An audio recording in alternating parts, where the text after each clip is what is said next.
앞으로 사도신경에 대해서 시리즈로 말씀을 나누기를 원하는데요. 첫 번째, 사도신경은 우리의 신앙 고백이죠. 그래서 전체적으로 서론으로 이 신앙 고백과 이 사도신경에 대해서 좀 서론적으로 이 말씀을 중심으로 또 2000년 교회 역사를 쭉 한번 돌아보면서 얼마나 우리 신앙생활 하는데 신앙 고백이 중요한가 하는 것을 첫 시간에 먼저 서론적으로 나누기를 원합니다. 사도신경은 복음적이고 이 건전한 그런 우리 기독교 모든 종파에서 가장 보편적인 그런 우리 신앙 고백으로 삼고 예배 순서에도 그렇게 이 신앙을 고백하는 순서의 사도신경을 통해서 고백을 합니다. 우리가 고백하는 사도신경이 그대로 문자적으로 성경에 어디 나와 있지는 않습니다. 그러나 이 사도신경의 그 구절구절이 성경에서 우리가 믿는 믿음의 가장 핵심적인 내용을 잘 압축적으로 요약해 놓은 것이 바로 이 사도신경이기 때문에 우리는 이것을 신앙을 고백하는데 이 사도신경 고백물을 사용을 하는 것입니다. 종교개혁자 마르틴 루터가 사도신경에 대해서 이렇게 말한 적이 있습니다. 사도신경에 대해서 사도신경은 어떤 사람이 고안해낸 것이 아니다. 마치 꿀벌들이 온갖 아름다운 것들로부터 꿀을 모아오듯이 위대한 사도들의 가르친 내용을 요약한 것입니다. 이는 어린아이들처럼 순수한 기독교인의 유익을 위해서 만들어졌습니다. 이렇게 종교개혁자 루터가 설명을 했습니다. 쉽게 이야기하면 이 66권의 성경을 66개의 꽃송이로 그렇게 비유를 한 거죠. 아름다운 꽃으로 비유를 한 다음에 바로 이 사도신경은 거기에서 벌들이 꽃가루를 모아서 그렇게 만든 꿀과 같다라는 것입니다. 그만큼 사도신경이 성경의 가르침 그리고 진리를 어떤 면에서 가장 간결하지만은 가장 정확하게 표현을 하고 있는 우리의 신앙 고백문이다라는 뜻입니다. 우리 신앙을 고백하는 이 신앙 고백문은 이 비단 사도신경만 있는 게 아니죠. 기독교 역사를 살펴보면 그동안 많은 신앙 고백문들이 교회와 또 교회 연합을 통해서 만들어졌습니다. 최초의 신앙 고백문은 바로 오늘 읽은 베드로의 고백이죠.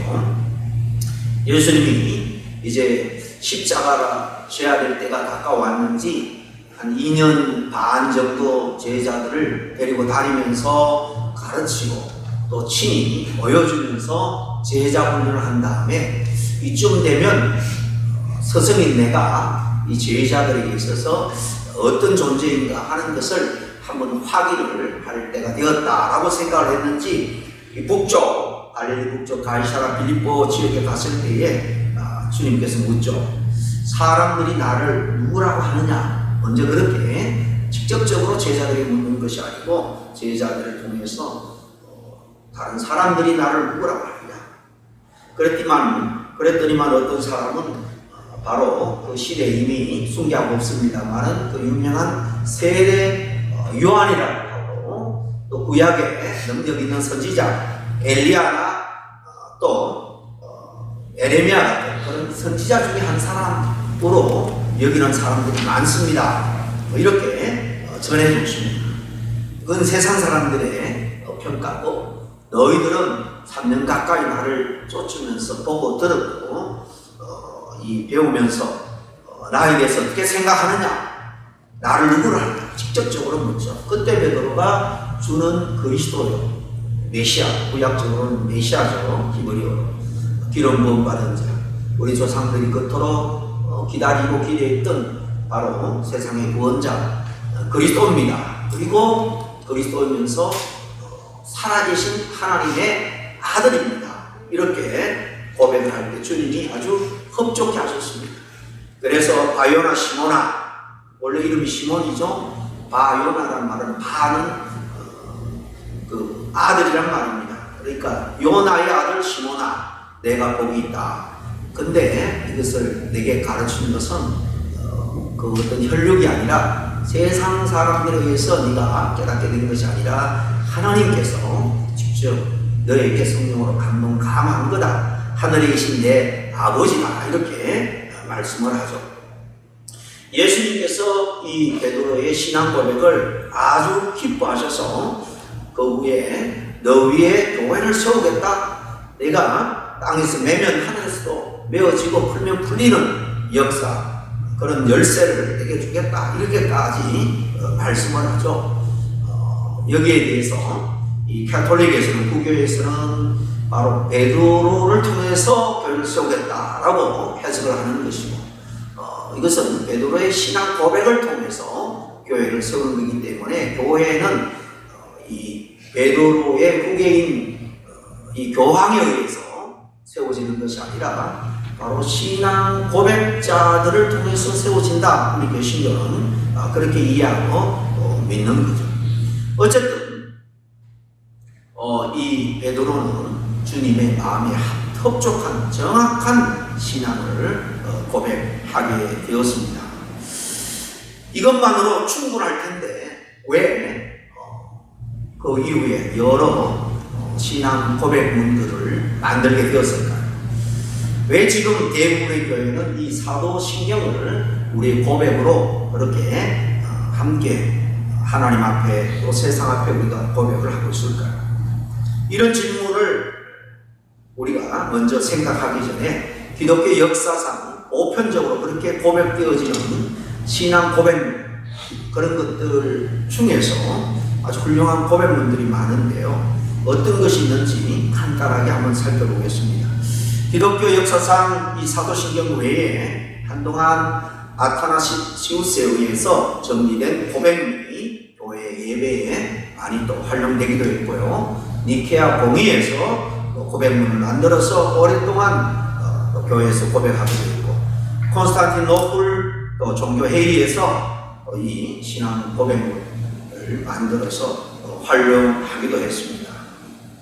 대부분의 사도신경 외의 고백문들은 이렇게 어떤 지역의 종교 지도자들이 모여서 또 교부들이 모여서 신학자들이 모여서 함께 의논해서 만드는 것이 이런 고백문이라면, 이 사도신경은 어떤 한 사람에 의해서 만들어진 것이 아닙니다.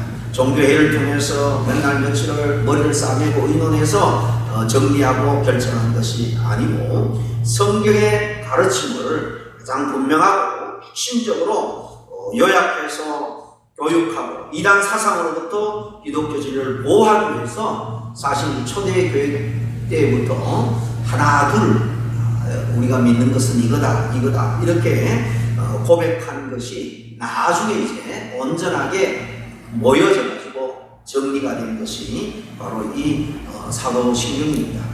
초대교회부터 우리가 믿는 사도신경의 믿음의 그 고백 중에서 이제 하나 둘 정립이 되면서 한 300여 년 정도 AD 그때부터 본격적으로 이제 이 흩어진 것들이 하나 둘 모이더니 이제 AD 700년에 그로부터 한 500년 후에 거의 700년 800년쯤에 오늘날과 같은 사도신경으로 이렇게 완벽하게 정리가 되었다는 것입니다. 말씀드린 것처럼 이전에 단편적으로 입으로 고백되어 오던 것이 이제 나중에 종합적으로 자연스럽게 이렇게 모아진 것이 사도신경으로 그렇게 완성이 되었다라고 볼 수 있습니다.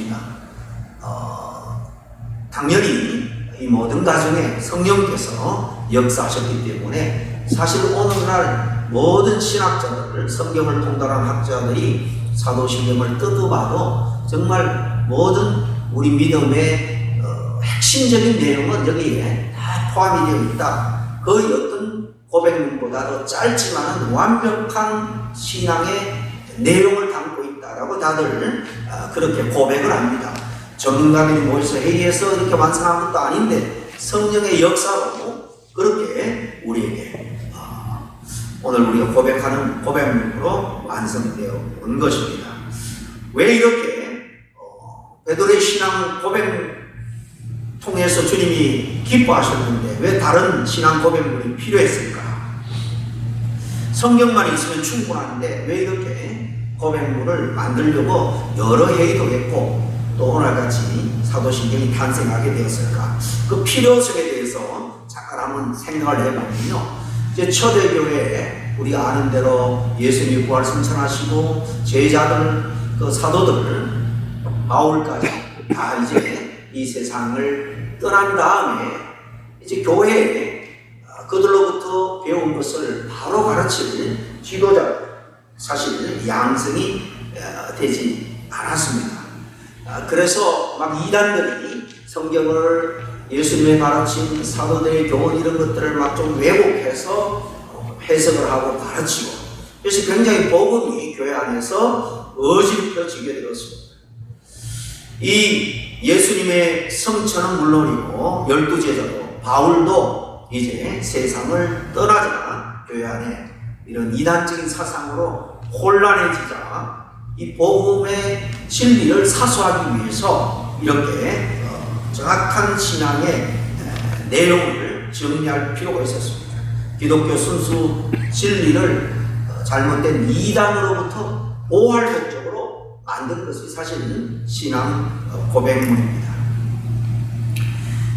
실제로 AD 325년 니케아 종교회에서 니케아 신앙 고백문을 만들었는데요. 그 신앙 고백에 보면 어떤 구절이 들어가 있는가 하면 예수님이 태어나시기 전에는 계시지 않았다고 하거나 예수님이 하나님과 동등한 본체를 가지고 있지 않았다고 하는 자를 우리 공회가, 이 교회 연합이죠, 교회 총회입니다, 우리 공회가 저주한다, 그런 내용까지 고백문에 넣는 것을 보면 예수님에 대한 그릇된 그런 가르침이 그 당시 교회 안팎에 굉장히 많았음을 우리가 간접적으로 알 수가 있는 것입니다. 오늘날에도 마찬가지입니다. 성경의 복음 내용을 가장 잘 표현하고 있는 이 내용의 전부 또는 일부를 믿거나 믿지 않거나 또 어느 정도 변경을 시켜서 그렇게 하려고 하는 그런 시도들이 많이 있는데 대부분 다 이단으로 전락하고 말았다는 것을 우리가 알 때에 이 사도신경 신앙 고백은 우리가 잘 믿고 철저하게 고백을 할 수 있는 온전한 신앙인이 되어야 될 줄로 믿습니다. 둘째는 이제 신앙적으로 어린 자녀들을 복음의 진리로 양육하고 또 이제 각 교회에 들어온 어린 그리스도인들을 또 신앙적으로 영적으로 바로 인도하기 위해서 성경 66권을 한꺼번에 가르치기는 힘들잖아요.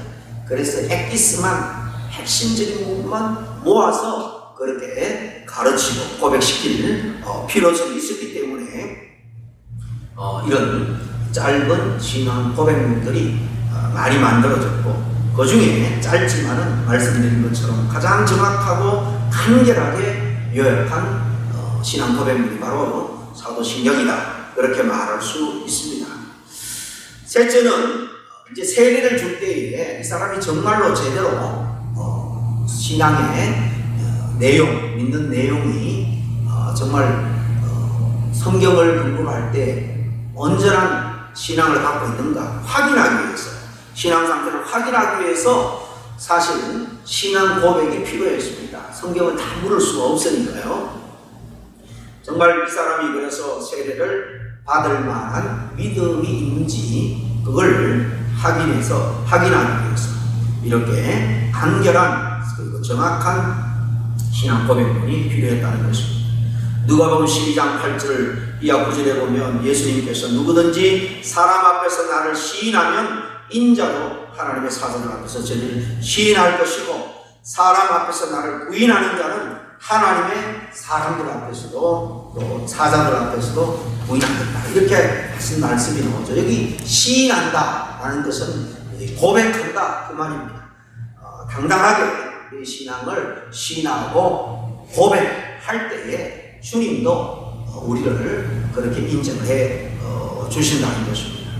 로마서 10장 9절에 바울은 내가 만일 내 입으로 예수를 주로 시인하며 또 하나님께서 그를 죽은 자 가운데서 살리신 것을 내 마음에 믿으면 구원을 얻으리니 그렇게 말씀하죠. 그리고 그 9절 다음에 10절에 보면은 사람이 믿음으로 마음으로 믿어 의에 이르고 입으로 시인하여 구원을 얻느니라 그러죠. 여기 보면 마음이 나오고 그다음에 입이 나옵니다. 또 마음으로 믿는 게 나오고 입으로 시인하는 게 나옵니다. 마음과 입 그리고 믿는 것과 이렇게 시인하는 고백하는 것을 강조하는데요. 이 네 가지는 사실 일치가 되어야 하는 거죠. 마음으로 믿는 것과 입술로 고백하는 것이 일치가 되어야지. 그 따르고 쏙 다른 그런 입술만의 고백은 사람들은 쏘아줄지 모르지만은 신실하신 우리의 회복까지 감사하신 하나님은 다 알고 계십니다. 그래서 우리의 마음으로 믿는 바가 정직하게 고백될 수 있는 그런 온전한 신앙인이 되어야 된다는 것입니다. 그런데 우리가 아는 것처럼 이 초대교회 중세를 지나면서 예수님을 나의 구세주로 믿는다 하는 것은 사실 그렇게 고백하는 것은 오늘 우리가 고백하는 것은 하는 거와는 아주 이 상황적으로 완전히 판도가 다릅니다. 그렇게 고백할 때에 당국으로부터는 물론이고 유대인들로부터 동족들로부터도 차별을 받고 심하면 박해를 넘어서 순교까지도 당해야 합니다. 그런 환경에서 우리 믿음의 선조들은 당당하게 이렇게 신앙을 고백한 것입니다. 우리가 다른 사람들과 만날 때 우리 자신이 정말 그리스도인이라는 사실을 좀 자부심을 가지고 자랑을 할 수 있는가, 드러낼 수 있는가, 우리 자신들을 이 시간 한번 생각해 볼 수 있기를 바랍니다. 때로 믿는다는 이유만으로 어려움을 당하는 한이 있어도 자신의 신앙을 이렇게 굽히지 않고 당당하게 드러내고 고백할 수 있느냐는 것입니다. 그리고 우리가 아는 것과 믿는 것이 하나가 되어야 됩니다. 마음으로 믿는다는 것, 하나님에 대한 사실 지식을 포함한 그런 마음이에요. 우리 기독교는 덮어놓고 믿는 종교가 아닙니다. 맹목적으로 믿는 게 아니에요. 우리는 정확하게 믿음의 내용이 있습니다. 그리고 믿는 이유가 분명합니다. 바울은 로마서 10장 14절에서 15절에 그런즉 저희가 믿지 아니하는 일을 어찌 부르리요. 그러니까 우리가 믿는 바를 우리가 고백할 수 있고 증언할 수 있다는 겁니다. 듣지도 못한 일을 어찌 믿으리요. 전파하는 자가 없이 어찌 들으리요. 보내심을 받지 아니하면 어찌 전파하리요. 그렇게 말하고 있는데 우리가 마음으로 믿는 것을 이렇게 입으로 정직하게 시인을 한다는 것, 우리 믿음 생활이 얼마나 중요한지 모릅니다. 내가 예수님을 믿게 되었다면 교회에 나와서 공적으로 자신의 신앙을 고백하는 것이 필요합니다. 교회 공동체, 믿음의 공동체 안에서 고백하는 것은 또 쉬울지 모르지만은 세상 가운데서 고백할 수 있어야 됩니다. 여기 뉴올리언즈의 어느 사립학교에 흑인 우리 고등학생인데요. 남자친구인데 이 친구가 2년인가 조기 졸업을 했는데 미국 전역에 190개 학교의 대학에서 학교 통신을 받았어요. 아이비리그에 뭐 이렇게 넣는 마다 다 되니까 대체 어디까지 한번 되느냐 해서 계속해서 넣었는데 모든 학교에 다 되고 코넬로 학교를 정했다는 거예요. 근데 이 친구가 자기는 특별하게 뭐 지식이나 지혜에 은사가 있어서가 아니라 하나님의 은혜라는 거예요. 하나님의 은혜.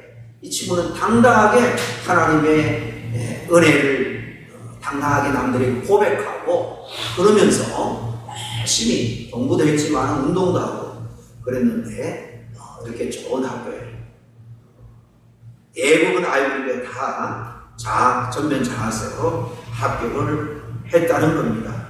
이 친구는 당당하게 신앙 고백을 하는 친구였어요. 또 어느 고등학생이 졸업에 연설을 하게 되었는데 연설문을 거기에서 찍더니만 제가 내 생각으로 쓴 연설문은 이거보다는 내가 이것을 여러분한테 읽는 게 유익할 거다 싶어서 고백합니다 하면서 주기도문을 졸업생 대표로 연설하게 돼 있는 이 친구가 주기도문을 낭송하니까 학생들이 다 일어나서 박수를 치는 거예요. 여러분, 교육 현장에서 신앙 고백을 하고 주기도문 하는 게 지금 불법으로 되어 있잖아요. 그러나 당당하게 그렇게 할 때 하나님이 축복해 주시고, 또 사실 숨은 기독교인들 이들이 용기가 없어서 그렇지 우리가 드러내놓고 신앙 고백을 할 때 정말 다시 선한 영향력이 이렇게 외적으로 발현이 될 줄로 믿습니다. 그런 삶을 살아가야 되겠습니다. 이렇게 고백한다는 게 왜 중요합니까? 남녀가 이렇게 젊은 선남 선녀가 연하는데 사랑한다 마음으로는 그렇게 가지고 있어도 자꾸 표현 안 하면 그 자매가 정말 이 친구가 나를 사랑하는가 의심하게 되죠. 사랑이라는 것은 사실 표현이 되고 고백이 되어야지 서로 신뢰가 계속 유지가 되는 겁니다. 그런 것처럼 하나님과 우리 신뢰도 고백될 때 또 고백함으로 내 마음도 다시 한번 새롭게 되어지는 것입니다. 여러 가지 신앙 고백이 가능하겠지만 기독교에서 보편적으로 고백되어지는 이 사도신경을 통해서 신앙의 체계를 우리가 늘 바로 세워 나가야 될 줄로 믿습니다. 이 짧은 사도신경 앞으로 한 6, 7, 8번 걸쳐서 말씀을 나눌 텐데요.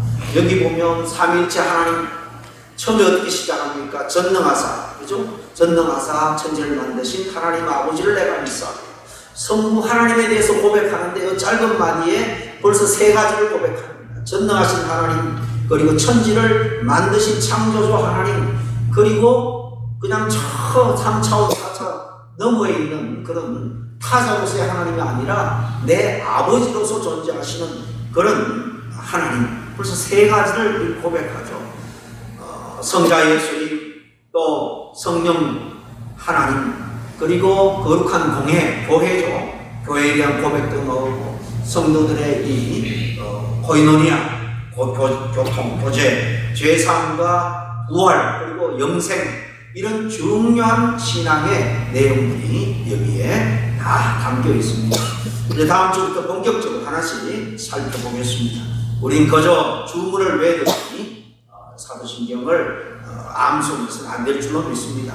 정말 우리가 고백할 때 하나하나 담긴 의미를 정직하게 우리가 실감하고 그것을 주님 앞에 고백하는 마음으로 그렇게 고백할 때 주님께서 우리의 믿음을 더 힘있게 해주실 줄로 믿습니다. 잠깐 기도하겠습니다. 하나님 아버지 감사합니다.